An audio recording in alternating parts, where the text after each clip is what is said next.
ఏంటి శ్రీవారు ఊరికే మిమ్మల్ని అలా తిడితే ఎలా రియాక్షన్స్ ఇస్తారో అని అలా అన్నానన్నమాట. మీ క్యారెక్టర్ ఏంటో నాకు తెలీదా ఏంటి?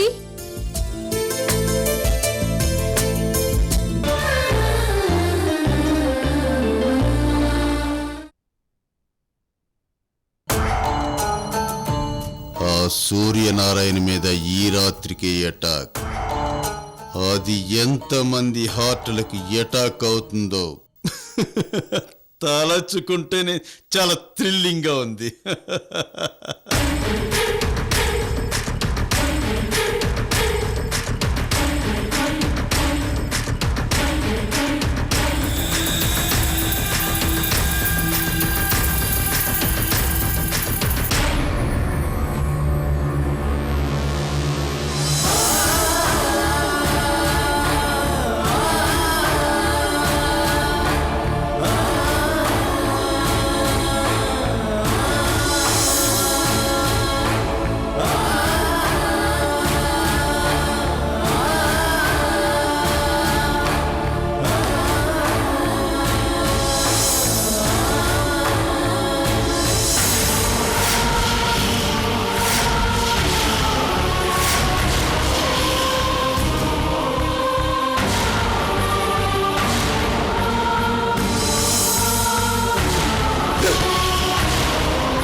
అరుంధతి, నువ్వు నా కళ్ళ ముందే విషం తాగి చావు బతుకుల మధ్య ఉంటే నేను గుర్తించలేకపోయానమ్మా, గుర్తించలేకపోయాను. అమ్మా అరుంధతి, ఈ సింహం బోన్లో నుంచి ఎప్పుడు బయటపడతానా? ఎప్పుడెప్పుడు నిన్ను చూద్దామా అని 1000 కళ్ళతో ఎదురు చూస్తున్నానమ్మా. నీ శత్రువులనెవరిని ఖాళీగా ఉంచకుండా పరుగులు పెట్టిస్తాను, చావు కేకలు వినిపిస్తాను, మారణ హోమం సృష్టిస్తాను.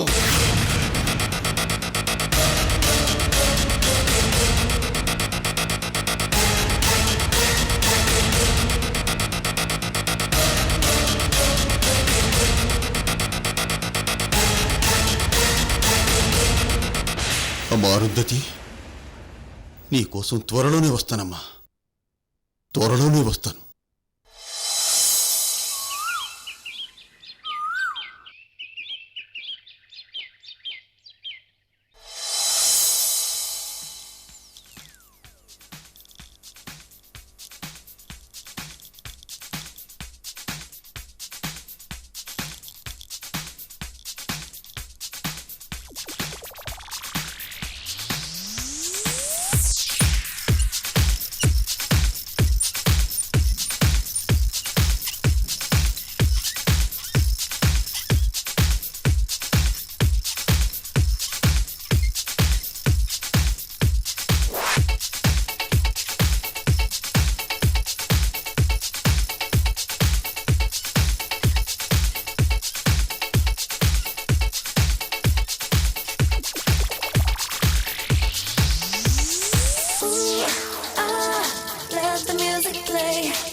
Madam, juice.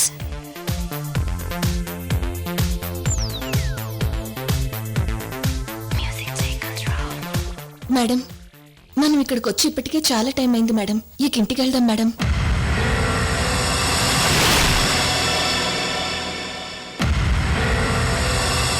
చూడు, ఎంతసేపు చేయాలో ఎప్పుడు వెళ్ళాలో నాకు బాగా తెలుసు. నువ్వేం చెప్పక్కర్లేదు.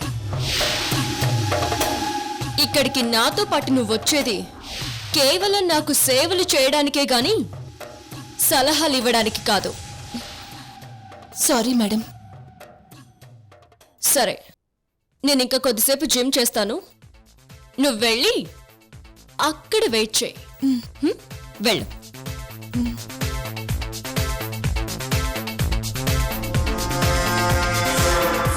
ఒళ్ళంతా పొగరు.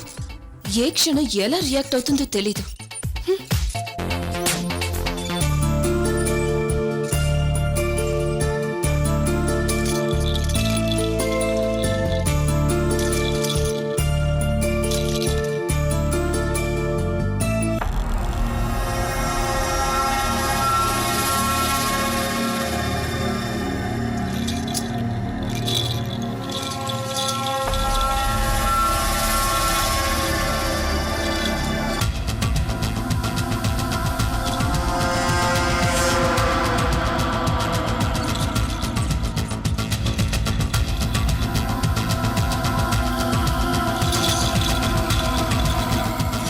బాల్ ఎక్కడ పెడుతున్నాను? గోల్.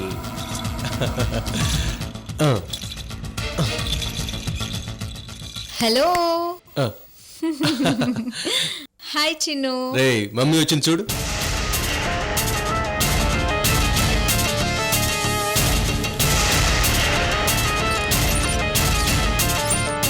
మేడం, అర్జెంటుగా ఒకసారి రండి మేడం. రండి. ఏంటి? రండి మేడం, ప్లీజ్.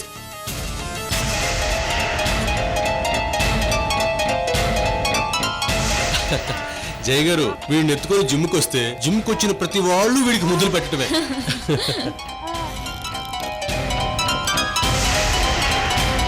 ఏంటి? అటు చూడండి మేడం.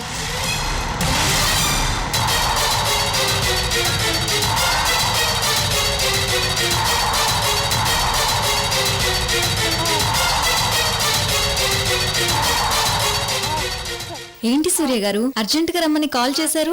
ఏం లేదు జయ్ గారు, రేపు ఉదయం నేను మా ఫ్యామిలీతో కలిసి వైజాగ్ పెళ్లికి వెళ్తున్నాను. అవునా? మళ్ళీ ఎప్పుడు వస్తారు? 2 days లో వచ్చేస్తాను. మరి 2 రోజుల్లో వీడు మీ మీద బెంగ పెట్టుకుంటాడేమో. అందుకే నేను వచ్చే వరకు వీడిని మీరు చాలా జాగ్రత్తగా చూసుకోవాలి. అలాగే సూర్య గారు.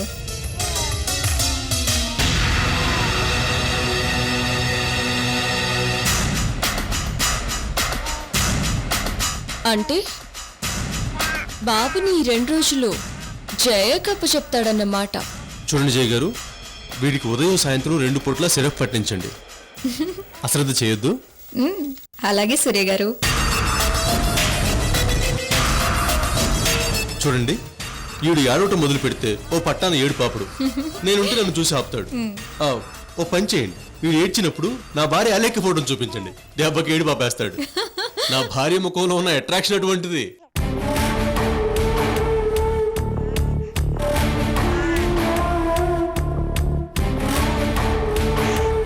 అలాగే సూర్య గారు, అన్ని మీరు చెప్పినట్టే చేస్తాను. మమ్మీ దగ్గరికి వెళ్ళు. వీడిని వదిలిపెట్టి 2 రోజులు ఎలా ఉండాలో అర్థం కావట్లేదండి. సూర్య గారు, ఈ కొద్ది రోజుల్లోనే మీరు వీడి మీద ఎంత ప్రేమను పెంచుకున్నారండి. అవునండి. నిజంగా వీడు లక్కీ ఫెలో. జయ్ గారు, ఈ 2 రోజుల్లో వీడు ఏదైనా ప్రాబ్లం చేస్తే వెంటనే నాకు ఫోన్ చేయండి. తప్పకుండా. రా నాన్న. వెళ్ళొస్తాను సూర్య గారు. అలాగే. బాయ్. బాయ్ నానా. బాయ్. Bye bye.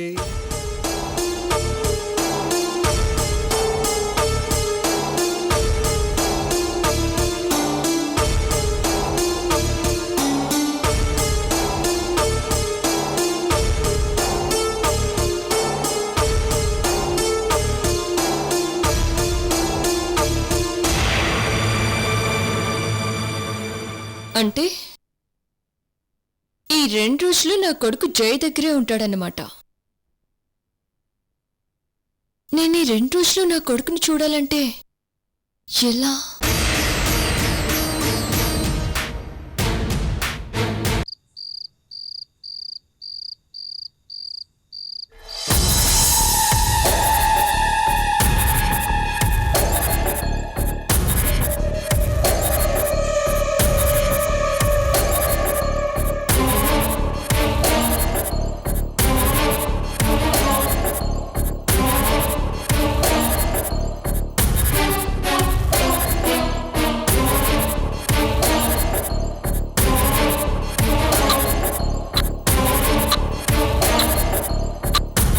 టైం 9 అయినా జానీ ఇంకా ఇంటికి రాలేదేంటి?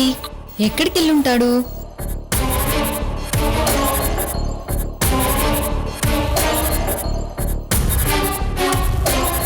ఏంటి జయ, నా కోసం ఎదురు చూస్తున్నావా? అమ్మయ్యా, వచ్చేసావా?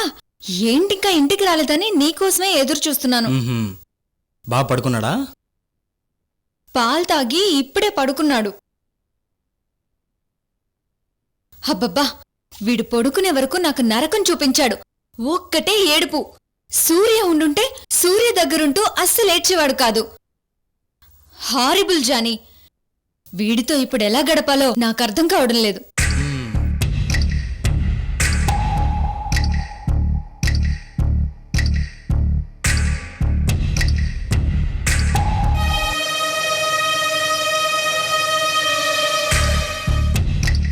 అందులోనూ వీడు చాలా భయంకరంగా ఏడుస్తాడు. వీడి ఏడుపు విని మనల్ని ఎవరైనా చూస్తే ఒక రకంగా అనుమానం కూడా రావచ్చు.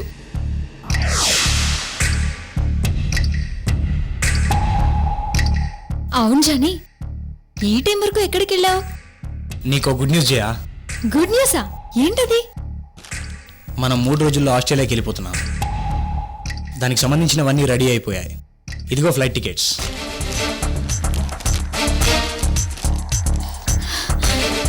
నిజంగా చాలా పెద్ద గుడ్ న్యూస్ చెప్పావు జానీ. ఇక 2 రోజులే మనం ఇక్కడ ఉంటున్నాం అన్నమాట. అవును జయ, కానీ ఈ 2 రోజులు మాత్రం మనం చాలా జాగ్రత్తగా ఉండాలి. ఇన్నాళ్ళు మన మీద ఎవరికి అనుమానం రాకుండా బాబుని ఎక్కువగా సూర్య దగ్గర ఉంచేవాళ్ళం. ఇప్పుడు సూర్య పెళ్లికని వైజాగ్ వెళ్ళాడు. 2 రోజుల దాకా తిరిగి రాడు. ఈ 2 రోజులు బాబు మన దగ్గర ఉండడం మంచిది కాదు. జయ, నేను ఈ గెటప్తో తిరుగుతున్నట్టు క్రైమ్ బ్రాంచ్ వాళ్ళకి అనుమానం వచ్చినట్టు మన బాస్ దగ్గర నుంచి ఫోన్ వచ్చింది. జాగ్రత్తగా ఉండమని చెప్పారు. మరిప్పుడేం చేద్దాం జానీ?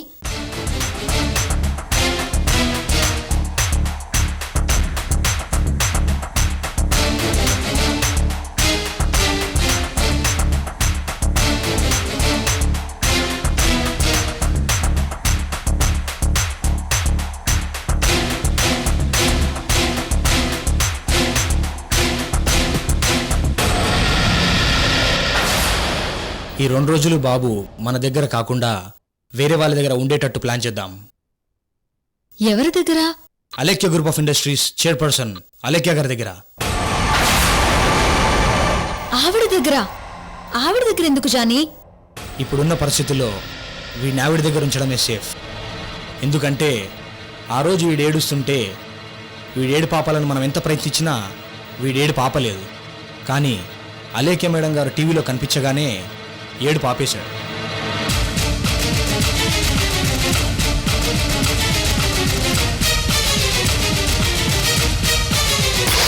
వీడిని ఎలాగైనా ఆవిడ దగ్గరికి చేరేలా చూడాలి జయ. అది నాకొదిలే జానీ, నేను చూసుకుంటాను. ఈ మధ్య కంపెనీలో నా సిన్సియారిటీ చూసి అలేఖ్య గారు నన్ను మెచ్చుకున్నారు. మీ బాబుకి అన్నప్రాసన చేయలేకపోయానని చాలా బాధపడ్డారు. సెలవున్న రోజున బాబుని తీసుకుని ఒకసారి ఇంటికి రమ్మన్నారు. సో ఇదే మనకి మంచి అవకాశం. రేపే బాబుని తీసుకుని అలేఖ్య గారింటికి వెళ్తాను. ఎలాగైనా సరే ఈ 2 రోజులు బాబు అక్కడే ఉండేలా ప్లాన్ చేస్తాను. వెల్డన్ జయ, వెల్డన్. నీ ఐడియా సూపర్. రేపే వీడిని తీసుకెళ్ళు. అలాగే జానీ.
రేయ్, మనం వాళ్ళని ఫాలో అవుతున్నట్లు వాళ్ళకి అనుమానం రాకూడదు.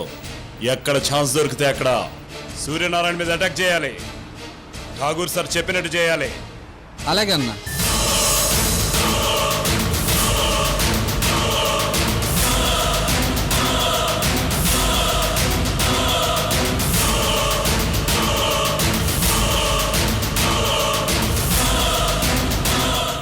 బ్రదర్, పక్కన డాబా ఉందనుకుంటా, అక్కడ ఆపు.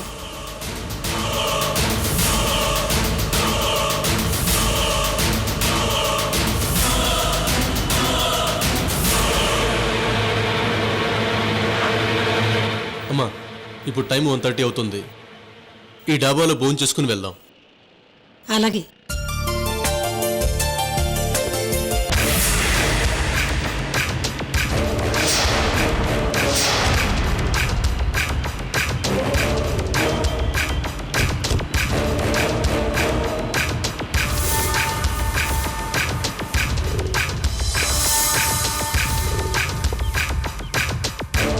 ఆపరా.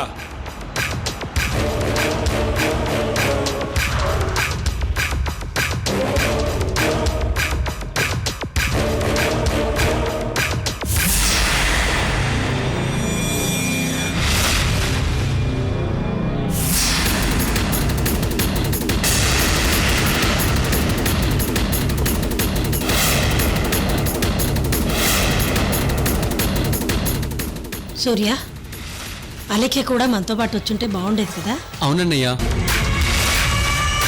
రమ్మని చాలా రిక్వెస్ట్ చేశాను రా, రానని చాలా సింపుల్గా చెప్పేసింది. రండి. సంధ్య పద.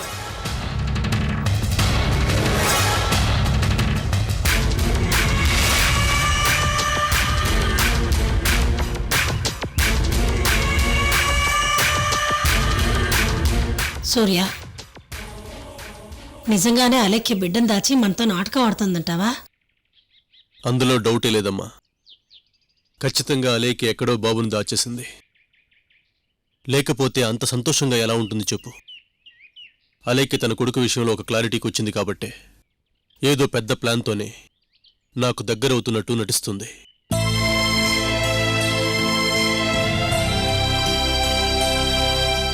వదినలా నటిస్తుందంటే దానికి రీజన్ నాకొకటి అనిపిస్తుందన్నయ్యా. ఏంటి సంధ్య అది? వదిన మీద కేసు పెట్టావు కదా, ఎలాగైనా ఈ కేసుని నీ చేత విత్డ్రా చేయించుకోవాలనే ప్లాన్తోనే ఇలా చేస్తుందేమో అనిపిస్తుందన్నయ్య.